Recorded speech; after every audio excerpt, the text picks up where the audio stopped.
할렐루야, 날마다 새벽 만나로 여러분을 찾아가는 만나교회 김태광 목사입니다. 오늘도 하나님의 말씀을 통해 하나님의 나라와 의를 구하며 이 세상을 보다 아름답게 만들어 가시는 저와 여러분들 되시길 소망합니다. 오늘 우리에게 주시는 말씀은 시편 71편 17절로부터 20절의 말씀입니다. 하나님이여 나를 어려서부터 교훈하셨으므로 내가 지금까지 주의 기이한 일들을 전하였나이다. 하나님이여 내가 늙어 백발이 될 때에도 나를 버리지 마시며 내가 주의 힘을 후대에 전하고 주의 능력을 장래의 모든 사람에게 전하기까지 나를 버리지 마소서. 하나님이여 주의 의가 또한 지극히 높으시니이다. 하나님이여 주께서 큰 일을 행하셨사오니 누가 주와 같으리이까. 우리에게 여러 가지 심한 고난을 보이신 주께서 우리를 다시 살리시며 땅 깊은 곳에서 다시 이끌어 올리시리이다. 아멘. 오늘은 누구나 노인이 된다는 제목으로 말씀의 은혜 나누고자 합니다. 미국 최초의 아동 정신 분석가로 활동했던 에릭 에릭스는 일평생 인간에 대한 연구를 해왔던 인물입니다. 그는 독일 출신의 미국 심리학자이며 심리학과 관련된 책을 조금이라도 읽어본 사람이라면 반드시 에릭 에릭슨의 이름을 들어볼 정도로 유명한 인물입니다. 그리고 그는 정신분석의 창시자인 지그문트 프로이트의 딸인 안나 프로이트의 제자로도 유명한 인물입니다. 이처럼 에릭 에릭스는 심리학이나 정신분석학과 같은 전공자들에게는 유명한 인물일 뿐만 아니라 필독서와 수많은 논문들을 썼습니다.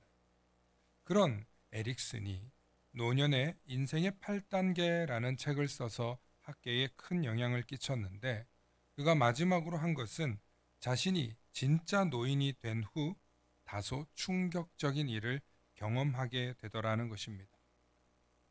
80에서 90세의 노인이 공경과 존중을 받을 줄 알았는데 우리 사회가 전혀 그들은 공경하거나 존중의 대상으로 바라보지 않더라는 사실을 깨닫게 됩니다.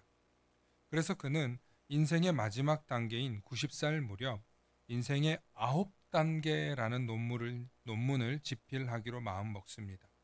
그리고 자신의 생애에 전혀 예상치 못한 노년의 삶을 한 단계 더 추가하여 인생의 9단계라는 책을 쓴 것입니다. 하지만 안타깝게도 그는 이 책의 초고를 미완성한 채 생을 마감하게 됩니다. 다행히 에릭슨 옆에서 항상 내조하며 도왔던 아내 조앤 에릭슨이 그의 마지막 작업을 완수하여 책이 세상에 나올 수 있게 되었습니다. 에릭슨은 그 책에 이렇게 말하고 있습니다. 자신이 직접 경험하고 80대 이후의 노인들의 모습은 정말 당혹스러웠다는 것입니다. 노인이 되면 비웃음과 경멸, 심지어 혐오의 대상이 된다. 심지어 노인들은 도와주는 이들을 대체로 노인을 어린아이 다루듯이 하며 그들의 자존감과 자부심에는 일체 관심이 없다. 오직 생존을 위한 도움일 뿐 노인들이 놀이를 원한다거나 공경을 받기를 원하는 것은 상상조차 하기 힘들다. 노인이 계단을 잘 오르지 못하거나 걷다가 비틀거리면 그것은 놀림거리가 되거나 동정의 대상이 될 뿐이다. 청각과 시각을 잃은 노인들은 더욱더 초라하고 결핍된 존재일 뿐이다. 다행히 정부의 복지와 기관의 도움으로 생존은 하지만 노인의 삶은 정말 비참할 뿐이다. 라고 쓴 것입니다. 이것이 92세까지 산 에릭 에릭슨이 느낀 노년의 삶이었습니다. 그리고 매우 비관적인 평가를 담아 놓고 있습니다. 에릭 에릭슨은 사실 노인이 된 후 큰 충격을 받았고 노인에게 더 이상의 미래는 없으며 인권이 무슨 의미인지조차 이해할 수 없는 그저 24시간 돌봄이 필요한 대상일 뿐이라고 느꼈던 것입니다. 그나마 다행인 것은 시설이 좋은 곳이나 건전한 직원들이 있는 기관에 들어가는 것은 정말 행운이라고 말할 정도로 중요하게 말했으며 특히 노년에 예배를 드리고 노인을 돌보아 주는 기관이 있다는 것이 얼마나 소중한 일인가를 뼈저리게 깨달았다는 것입니다.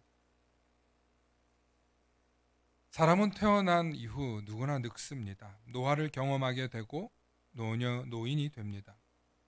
그러나 대부분의 사람들은 노인이 되어 본 경험이 없기 때문에 자신의 노년이 갑자기 찾아오게 될 것이라는 생각을 거의 하지 않는다고 합니다.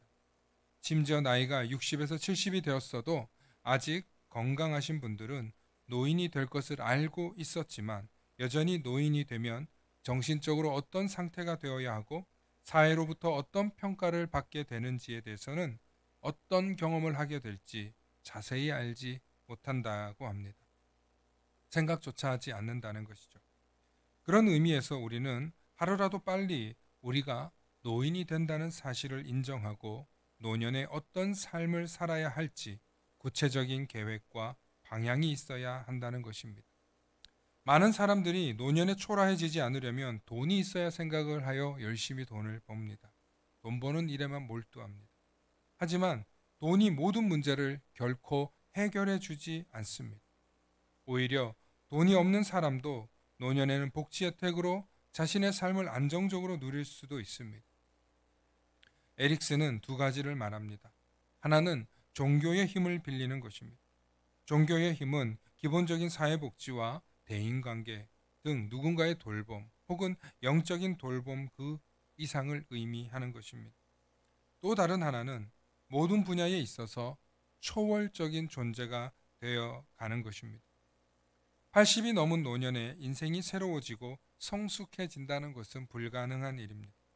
이 불가능한 영역에서 우리가 할 일은 내가 더 이상 새로워지는 것이 아니라 이제 슬슬 새로운 세계로 떠나야 할 준비를 해야 하는 것입니다. 바로 이 과정이 초월의 과정인 것입니다. 그리고 이 과정은 내면 세계의 성숙과 영적인 성숙과 관련이 있습니다. 내 힘으로 아무것도 할 수 없다는 것을 받아들이는 것. 하지만 자존감이 무너지지 않고 그것을 겸허히 받아들일 수 있는 행동은 매우 용기 있고 성숙한 행동에서만 나올 수 있다는 것입니다.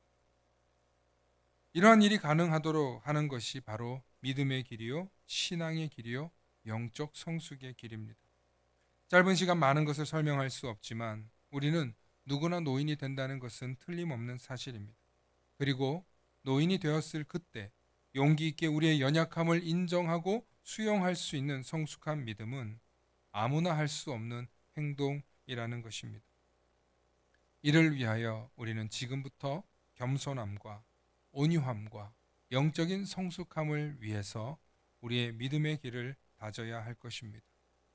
이 일을 위하여서 교회는 저와 여러분들을 돌보아 줄 뿐만 아니라 교회는 우리를 영적으로 또 우리의 생각과 사상적으로 초월해야 함을 늘 가르쳐 주고 있었습니다. 이러한 시각을 가지고 여러분들이 예배를 드리시고 또 말씀을 들어본다면 이게 무슨 말이었구나 하는 것을 깨닫게 될 것입니다. 다시 한번 우리는 누구나 다 노인이 된다는 사실을 깨달으시면서 늘 우리가 초월적인 존재로 나아가야 한다는 사실을 거듭 기억하시기 바랍니다. 오늘도 하나님의 귀한 깨달음이 있기를 바라며 영적인 성숙을 이루어 가시는 저와 여러분들 되시길 소망합니다. 샬롬. 다 함께 기도하시겠습니다. 사랑과 은혜가 충만하신 아버지 하나님 참으로 감사합니다. 하나님 우리에게 생명을 주셔서 어린아이 때를 지나고 유소년, 청소년, 청년기를 지나고 이제 청장년기를 지나 또 우리가 노년에 이르러야 하는 인생을 살아갑니다. 그 세월 동안 하나님께서 지으신 이 세상을 경험하게 하시고 또 그 세월 동안 하나님의 사랑과 하나님의 성품과 하나님이 우리를 향한 사랑이 얼마나 깊고 기쁘신지 깨달아가는 은혜가 있게 해 주시옵소서. 그 모든 여정 속에 믿음의 여정이 있으며 그 믿음의 여정 속에 말씀의 깨달음이 있게 하셔서 날마다 우리가 육신은 날로 후패하나 우리의 영혼은 우리의 영적 성숙은 날로 새로워지는 은혜가 있게 하여 주시옵소서. 이와 같은 믿음의 고백으로 날마다 주님을 닮아가게 하시고 주님의 깊은 은혜를 바라보며 초월적인 믿음의 길을 걸어가는 우리 그리스도인들 다 되도록 은혜 내려 주시옵소서. 감사드리며 우리 주 예수 그리스도 이름 받들어 간절히 기도하옵나이다. 아멘.